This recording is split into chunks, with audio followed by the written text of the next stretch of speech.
आज आप लोग क्लास 5 का भाषा और व्याकरण पढ़ेंगे। इसमें भाषा के रूप समझना है। भाषा दो प्रकार के होते हैं, एक मौखिक भाषा और एक लिखित भाषा, जिसे हम ओरल लैंग्वेज कहते हैं, और लिखित भाषा को रिटन लैंग्वेज कहते हैं। मौखिक भाषा है क्या चीज? जो हम बोल रहे हैं, यानी जब हम बोलकर अपनी बात प्रकट करते हैं तो उसे मौखिक भाषा कहते हैं। हम बोलकर किसी बात को जब समझाते हैं या बोलकर हम किसी काम को करते हैं, तब वो कहलाते हैं मौखिक भाषा। इसी तरह जब हम हाथ या मशीन से लिखकर अपनी बात दूसरों तक पहुंचाते हैं तो वो भाषा लिखित रूप कहलाता है। आप अभी मान लीजिए हमसे कुछ क्वेश्चन करते हैं, तो वह जो है किस में आ जाएगा? मौखिक भाषा में आ जाएगा। और मैं यहाँ पर बोर्ड में आपको लिख करके मैं समझाता हूँ तो वो हो जाता है लिखित भाषा। मैं इसको कंप्यूटर से भी लिखूंगा तो वही कहलाएगा। मशीन से लिखकर अपनी बात दूसरों तक पहुंचाते हैं तो वो भाषा लिखित रूप कहलाता है। ठीक है। मौखिक भाषा और लिखित भाषा के बाद हम आते हैं बोली में। बोली कौन है? ये क्या चीज है बोली? बोली भाषा का मौखिक रूप जो होता है वही है। जो मौखिक रूप होता है वही बोली कहलाता है। ये या तो सीमित क्षेत्र में बोला जाता है या बहुत ही बड़े क्षेत्रों में बोला जाता है।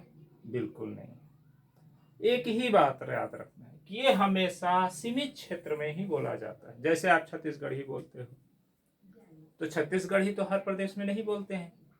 तो हमारी जो भाषा है, हम लोग जो लोकल भाषा में बात करते हैं, जैसे हम कहते हैं कहाँ जा रहे हो, कहेंगे कहाँ जात हस, तो ये हर जगह तो नहीं बोलते हैं। तो ये हुआ बोली, जो एक क्षेत्र विशेष में बोला जाता है। ये आपको ध्यान रखना है। यानी इसमें साहित्य की रचना नहीं होती है, वो होता है बोली। जैसे राजस्थानी हो गया, मैथिली हो गया, बुंदेलखंडी हो गया, ये सब क्या है? बोलियां हैं। इसको भाषा की दर्जा नहीं मिला रहता है। वो एक क्षेत्र, एक सीमित क्षेत्र में बोला जाता है, उसे हम बोली कहते हैं। इसके बाद हम देखते हैं लिपि। लिपि क्या है?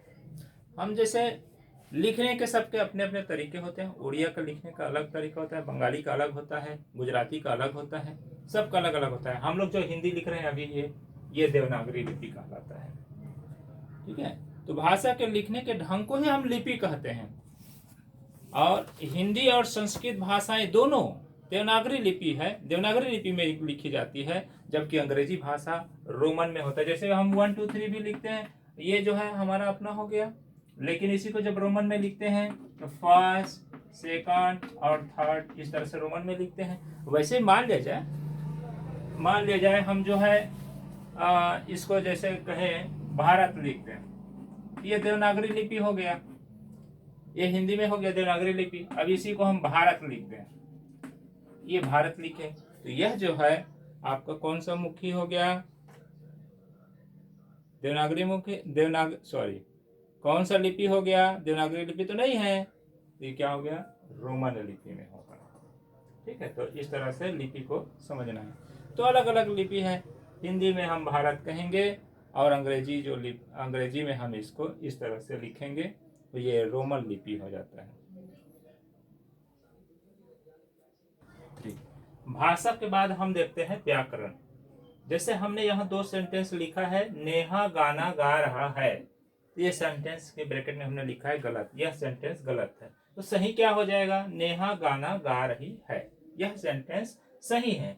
उसी तरह हम सेकंड सेंटेंस लेते हैं, कल जाना है जयपुर मुझे, यह सेंटेंस गलत है, हम लोग ऐसा नहीं लिखते हैं। सही क्या होगा? मुझे कल जयपुर जाना है, तो ये सही सेंटेंस है। तो ये सही है, ये मैं कैसे जाना? ये हमें कौन सिखाता है? व्याकरण सिखाता है। यानी व्याकरण हमें क्या सिखाता है कि कोई भी शब्द वाक्य को हम शुद्ध रूप में कैसे पढ़ सकते हैं, लिख सकते हैं, किस तरह हम वाक्य को सही कर सकते हैं, ये स्पष्ट हो जाता है। हमें बोलने, लिखने और समझने में जो सहायता मिलता है व्याकरण की सहायता से ही मिलता है। तो इनका पालन करने से ही हम भाषा का शुद्ध रूप बोल सकते हैं और लिख सकते हैं। तो व्याकरण से हमें इन नियमों की सही जानकारी होती है। तो भाषा और व्याकरण आपका स्टार्टिंग का चैप्टर है, आप लोग इसको और पढ़ लेना, फिर मेरी बात आपको समझ आ जाएगा। और इसमें हम बहुत सारे चीज़ को पढ़ेंगे। भाषा के बहुत सारे विभाग हैं, बहुत सारे इसके मुख्य रूप से 3 विभाग माने गए हैं: वर्ण विचार और शब्द विचार और वाक्य विचार। तो यहाँ पर व्याकरण के मुख्य रूप कितने हैं? पहला हम व्याकरण के मुख्य रूप लिख देते हैं। व्याकरण के मुख्य रूप ये हम कितने प्रकार से व्याकरण को समझ सकते हैं? पहला है आपका वर्ण विचार, वर्णों की सहायता से हम उसको अच्छा से समझ सकते हैं। सेकंड है आपका शब्द विचार, शब्दों के माध्यम से हम उसको शब्द विचार हम समझ सकते हैं।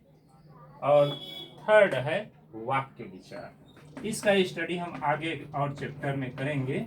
ये अभी आपका पहला चैप्टर का ये एक्सप्लेनेशन हो गया। आप इसको एक बार पढ़ लेंगे तो आपको पूरी तरह समझ आ जाएगा। और जो अभ्यास दिया है आप उसको कंप्लीट कर लिए, फिर अगला वीडियो मैं फिर आपको भेज दूंगा। Okay, thank you.